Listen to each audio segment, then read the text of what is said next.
Path of Exile 2. We'd like to start off by showing some of the gameplay of Act 3, one of the 6 acts in PoE 2's campaign. We're starting here in the jungle depths. Act 3 is set in the ruins of the Vaal civilization, which fell thousands of years ago. Jungle has taken over their former once great cities, and we'll be exploring it using one of our 6 new character classes, called the Monk. In PoE 1, we had one character class for each of the combinations of strength, dexterity, and intelligence. When looking at the design of PoE 2 though, we realized that many of the new skills that we were trying to design just didn't really fit thematically with the existing classes that we have.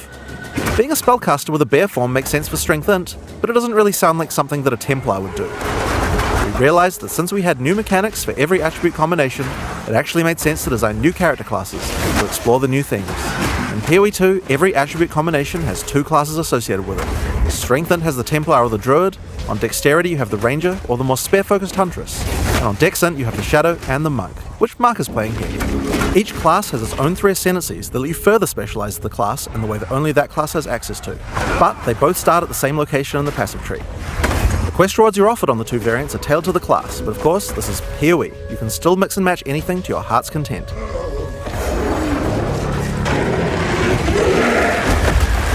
Looks like we've come across the boss for this area. In PoE 2, every area of the campaign contains a boss of at least this difficulty. That's over 100 bosses to fight as you make your way through the campaign, and they all have unique mechanics to learn.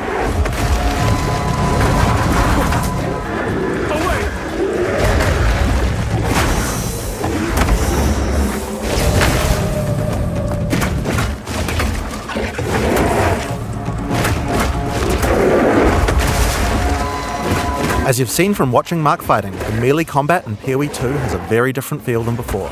We've done a lot of things to add mobility to combat. Practically every melee skill in PoE 2 has some kind of movement built into it. The Monk in particular is a melee fighter who specializes in mobility over brute strength.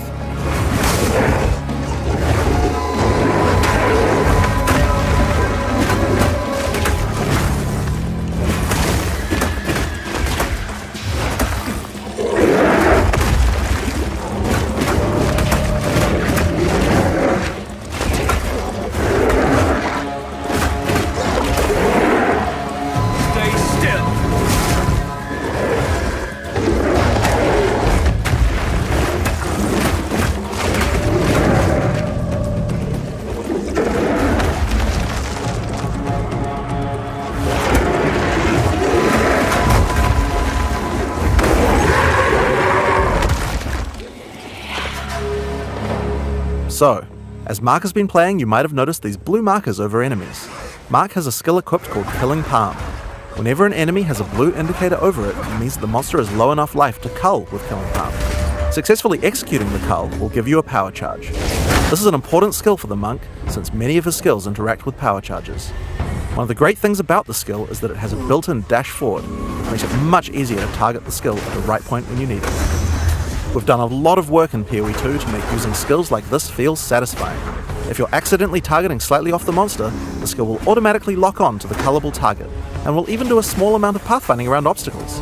We really want to make sure that when you've got an opportunity to use the skill, nothing is going to get in your way. Once you have some power charges, you need some skills to power up. A great follow-up is Falling Thunder. Falling Thunder without a power charge just creates a relatively small lightning AoE in front of you. But do it with some power charges and it turns into a pack clearer with a large number of extra projectiles. One thing you'll notice here is that like almost every melee skill in PoE 2, Falling Thunder has a bit of extra movement built in just in case you need it. Using the skill within range and you'll do a flip in place, but use it at a larger range and your character will move forward while executing it, getting you into position without any time penalty.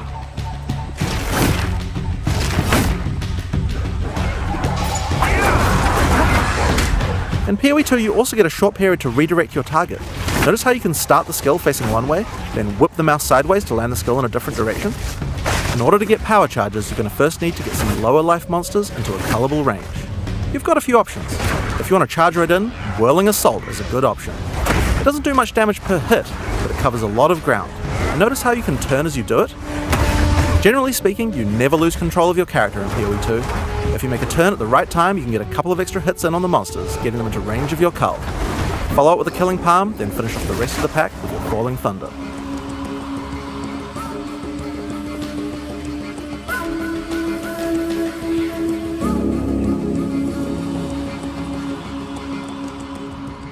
We've now entered the Vaal Mechanarium.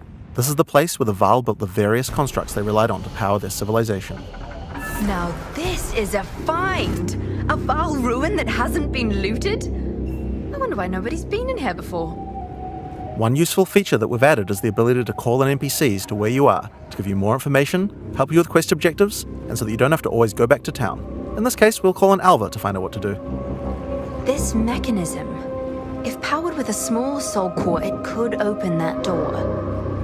There should definitely be soul cores somewhere around here. They had to power these constructs somehow. As Alpha said, we need to find a soul core to open this door. Let's explore.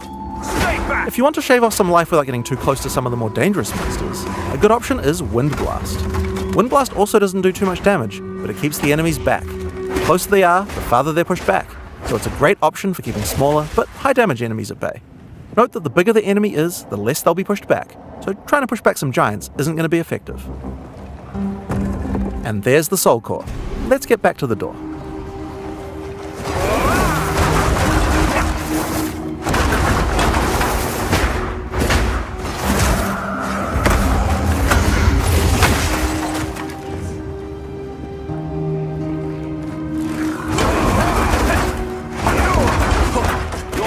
Is sealed.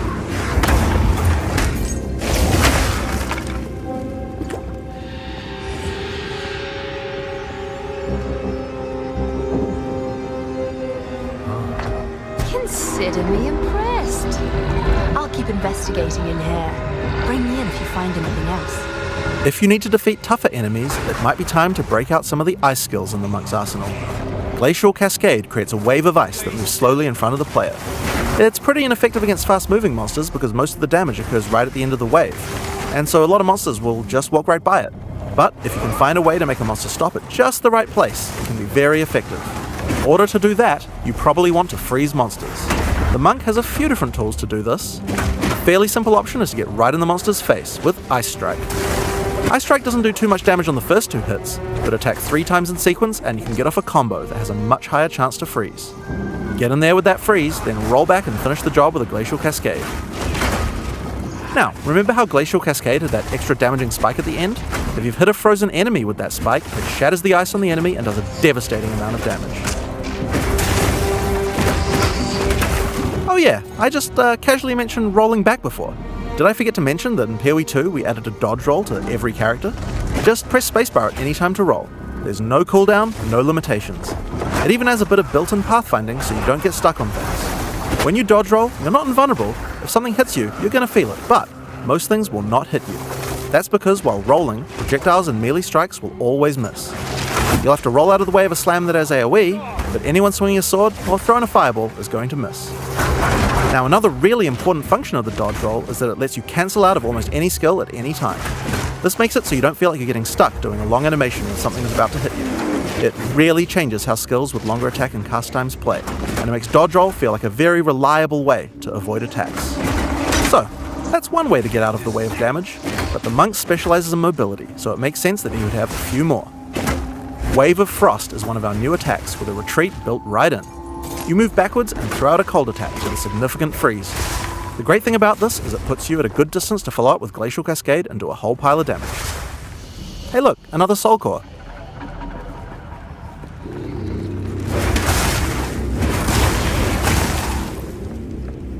Another skill you can use to get some extra freeze is Shattering Palm. Shattering Palm is another palm strike that puts a small ice bomb on your target. Kill or deal enough damage to the target and the bomb will explode, doing some damage and a significant freeze. It's a great option against bosses where the wave of ice might not be enough to get that freeze off, but you really want to get that Glacial Cascade damage bonus. Get back!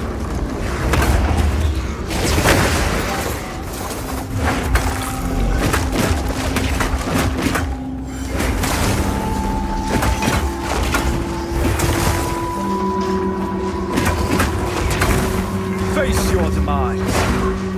The final skill we're going to show you today is Flicker Strike. It's a monk skill now, and another skill that consumes power charges. If you've played PoE 1, you know what to expect. It's a great finisher for tough boss fights, and it looks pretty impressive too. Face your demise.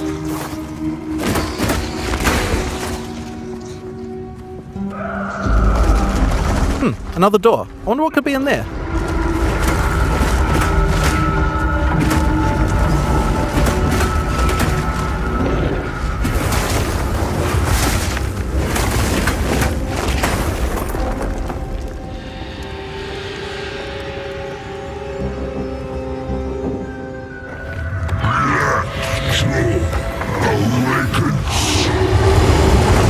In order to take down this boss, we're going to need all the tools in the monk's arsenal, especially the combo of freeze and glacial cascade.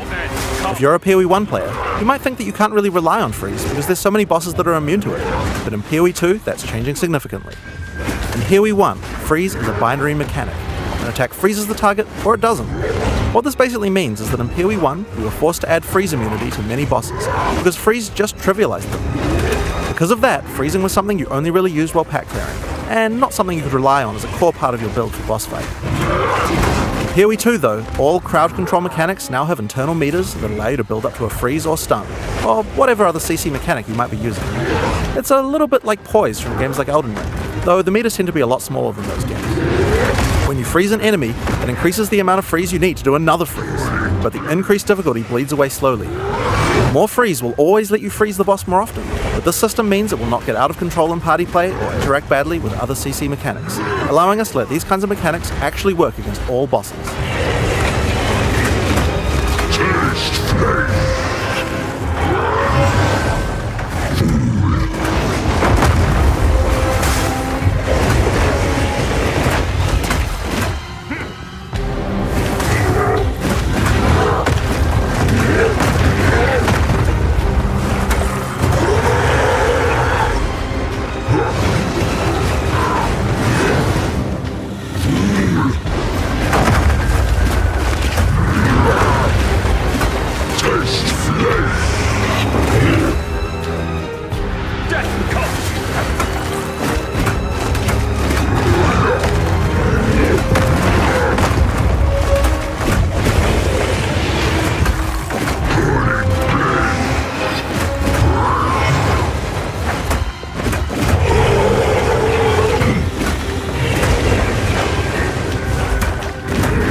Blackjaw has dropped a consumable quest item, the Flame Core.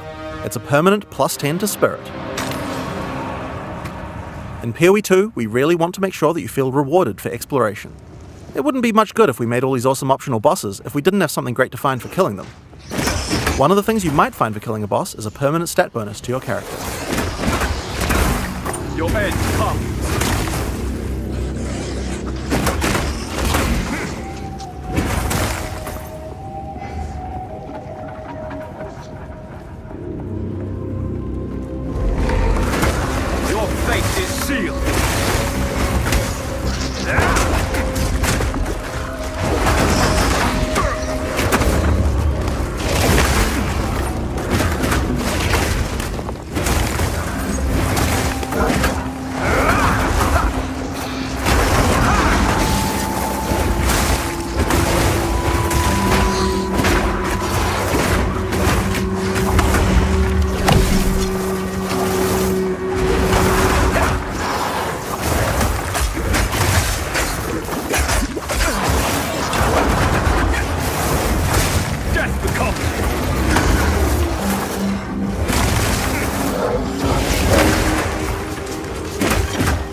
In order to help us with this next area, we're going to call in a sorceress.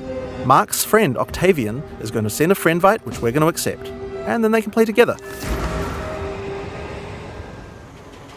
The Sorceress is the new intelligence-focused character in PoE 2. While the Witch focuses more on occult magic and summoning, the Sorceress is themed around pure elemental destruction. Let's have a look at how she plays. All the vaunted technology of the Val, and look where it got them. Dead and buried. This is the largest soul core I've ever seen. With this, we could power the canal systems. But it isn't charged. There is still latent energy in this machinarium from its ancient operation. These lines in the stonework should lead to generators. You might need to find some more soul cores to spin them up, but everything looks to be in surprisingly decent condition. Maybe the golems have been maintaining it. In any case, it should still function. We'll have to remove that large core from the wall, of course, but that shouldn't be a problem. We have some skills here that you'll probably recognize if you've played PoE 1 before, but they feel a bit different to play now. Spark is great in these tight passages since it bounces around. We've added a Pierce support gem to really allow it to hit an entire room of targets. For a more single target focused skill, Arc is a good choice. It does more damage to the first target you hit.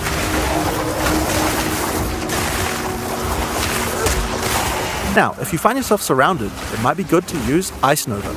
It hits all enemies around you and slows them down with chill. Just be careful. Getting up close and personal isn't the ideal place for a sorceress to be. She doesn't have the defenses of a more melee-oriented character.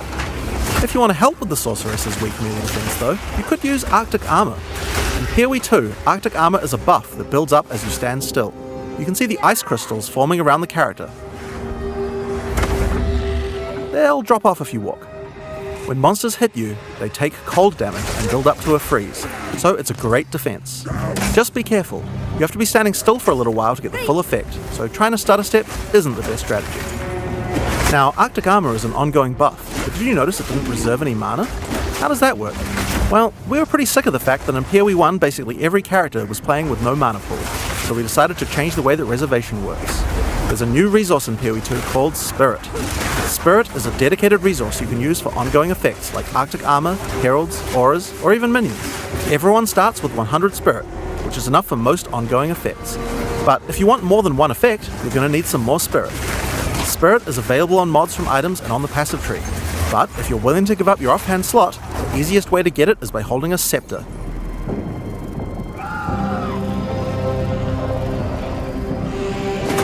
Now, if you want to increase the cold damage you're dealing, you can use a Frost Bomb. It places a bomb on the ground that reduces the enemy's cold resistance while it's ticking down. It's a great opportunity to use some cold skills before it explodes. And speaking of cold skills, a great skill to use on monsters with the slower cold resistance is Comet.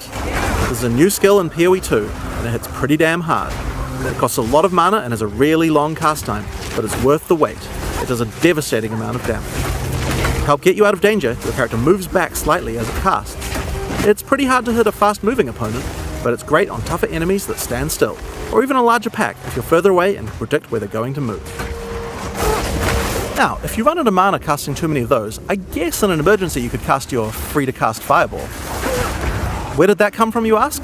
Well, this is a great opportunity to explain the way we've changed caster weapons in PoE 2.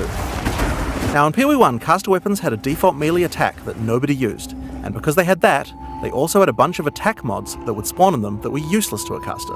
In PoE 2, we wanted to clean that up, so now each staff comes with a built-in free-to-cast spell. Just put it on and spam to your heart's content. Now, this particular staff is the base type that you get right on the starting beach, and it's quite likely that you're going to outgrow it, so that's why we have a lot of staves with more utility-focused powers for casters to use. Here we have a crystal staff. It's got a pretty cool built-in spell called Unleash. Using it slams your staff on the ground, and will allow you to triple cast whatever you cast with your next spell. Now, of course, you're probably going to want to use that with something powerful, and Comet is a great option. You'll notice that Unleash is one of the few skills in PoE 2 with a cooldown. In general, we really try to avoid using cooldowns because we really hate the feeling that combat is just waiting to be able to use your next skill. But it does make sense for Unleash since it's free to cast, and it's something we want you to be using situationally anyway. Now, if you're facing something tough, you might want to try out Mana Tempest. Mana Tempest creates a circle of power in which your character literally hovers over the ground. While in the circle, your mana drains, but it powers up all of your spells. Lightning projectiles fork, beams chain further, and you'll also do a lot more damage.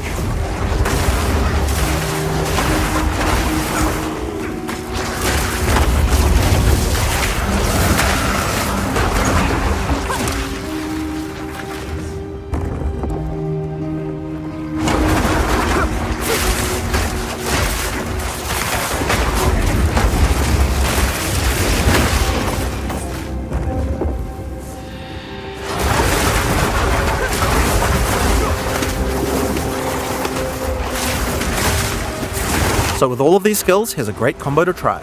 First, cast Frost Bomb to reduce the target's cold resistance. Then use Mana Tempest to increase your damage. Follow it with Unleash, and then triple cast the Comet to do a truly insane amount of damage.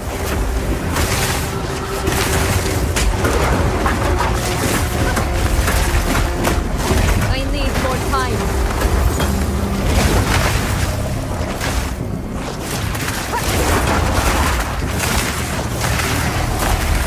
This rare monster dropped an uncut gem. This is a good opportunity to talk about how skill gems drop in PoE 2. Instead of dropping specific gems, you can find uncut gems. Just right-click on them and pick whatever skill you want. The gem will come pre-leveled to the level of the area that dropped it, so it's a lot easier to change between skills in PoE 2. This time, I think it might be cool to grab one of our meta gems. Meta gems are skills that can have other skills socketed into them, changing how they work. In this case, we're going to select Cast on Shock. Now, let's equip this thing in the skill screen and choose a spell to trigger with it. I think Comet might be fun. Because Cast on Shock reserves Spirit, we'll need to first disable our Arctic armor. We have to decide if we'd rather have the extra defense or the extra offense of the Cast on Shock using our Spirit. In PoE 2, trigger gems use a system of filling up cast time on each trigger. Basically, if a skill has a short cast time, then we'll trigger it really often. If it's got a long cast time, like this Comet here, it will take a lot longer to trigger. You can see up the top left that there's a counter that says how far it is until your next trigger. And there you are. Using Cast on Shock, we'll automatically cast Comet whenever we're using our lightning skills.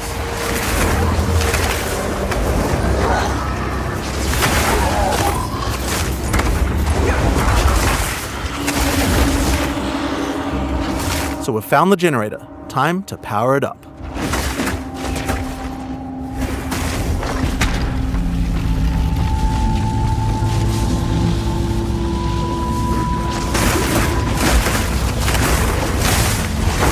Power is restored to the Mechanarium, all the constructs are coming back to life. We'll need to fight them on the way back to the charged Soul Core. One thing that PoE 1 players might have noticed is that this character has both ice and lightning spells. That's pretty inefficient, isn't it? It's a big no-no for most builds, because any specialization into cold or lightning isn't going to affect the other element. And generic elemental damage increases are not going to be as powerful as focusing on a single element. Well, in PoE 2 we have another major new system to introduce to solve these kinds of problems, and it starts with Weapon Swap. Now in PoE 1, Weapon Swap isn't really used much for its originally intended use case. We imagined that people were going to be swapping in and out between different weapons to deal with whatever situation they were in. People just don't do that at all, and a large reason for that is because it's really awkward to do. In PoE 2 we wanted to solve that. The staff Octavian is using here has an ice mod on it that makes it great for when he's using his ice spells. We would also like to be able to make sure that the build works just as well for his lightning spells. If Octavian equips his previous staff in his second weapon set, you can see that it appears on the character's back. Now we're going to open up the skills screen. If Octavian opens up the skill options for his lightning skills, you can see here that you can choose which weapon sets are usable with each skill.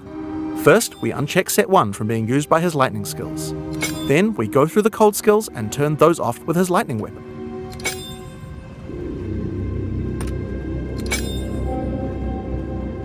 Now, when we use Spark, the character will automatically switch to the lightning staff on his back, and then use the skill. When Octavian uses Ice Nova, his character automatically switches over to his ice staff before using it. Figure each skill for which set to use, or both if you don't mind which. There's a very short time penalty to switching, so it can be good to leave some skills on both sets if it doesn't matter which weapon set you're using. But we still have the problem of passives. Wouldn't it be nice if we could specialize in both cold and lightning passives on the character? Well, in PoE 2 you can. We're on the passive skill screen here, and you can see that we're close to both a cold and a lightning cluster. At the top right of the screen, you can see where we have some weapon set specific points to allocate. If Octavian holds shift, he can allocate set 1 to the cold passives, and then allocate set 2 to the lightning passives. Now check this out. As we weapon swap, our passive tree changes from one build to the other automatically. Whenever we cast the appropriate spell, the character's passives reconfigure on the fly to the correct build for that spell. Now you can't do this with every passive on your tree. Only points granted from skill books will allow this kind of dual specialization, so you can't change from a mace-slamming warrior into a fire elementalist with the press of a button, but it certainly increases the number of options you have for builds. There's a huge number of places where the system can shine. You could augment your Dagger Shadow build with traps, or have a great curse setup on your Witch in one spec and then move to your Chaos debuff spells with the other. It really opens up your options. I need more time.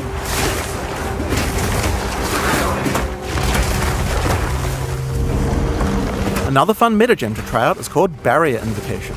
This works a little bit like the trigger gem I talked about before, but this one charges up as your energy shield is hit by monsters. I think we might like to put an Ice Nova in this one. The more energy shield you lose, the more charge builds up until the point where you're able to cast the skill you socketed instantly. Lose some energy shield, and then at just the right time invoke Ice Nova to cast all the stacked up versions in one cast. If you keep losing shield, you'll build up even more charge for even more casts, so it's a great defensive option in an emergency.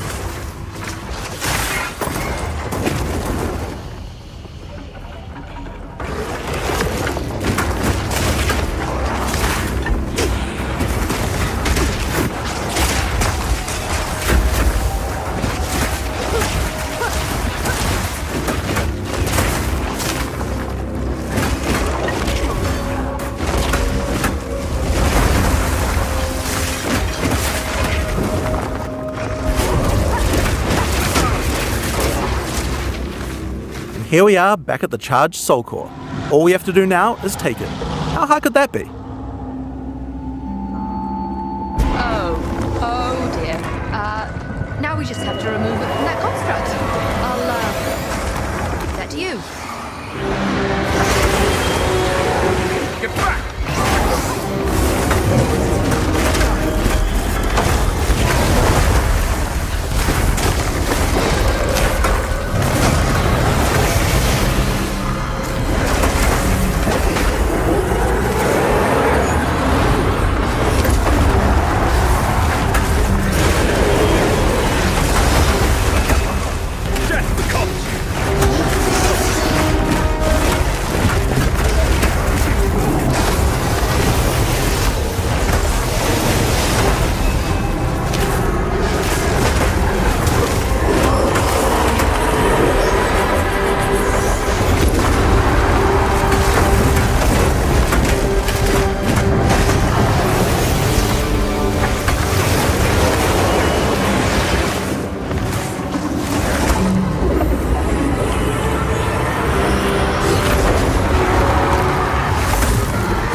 So that's Path of Exile 2. Your next question is likely to be, when is the beta? Well, we're in our last year of development, finishing acts, adding skills, and balancing everything. The closed beta will start on June 7th, 2024. Path of Exile 2 has been a long time coming, and we're incredibly excited to be near the finish line, but we're not quite there yet. We are determined not to rush this and make sure that we get it right. Thanks for watching.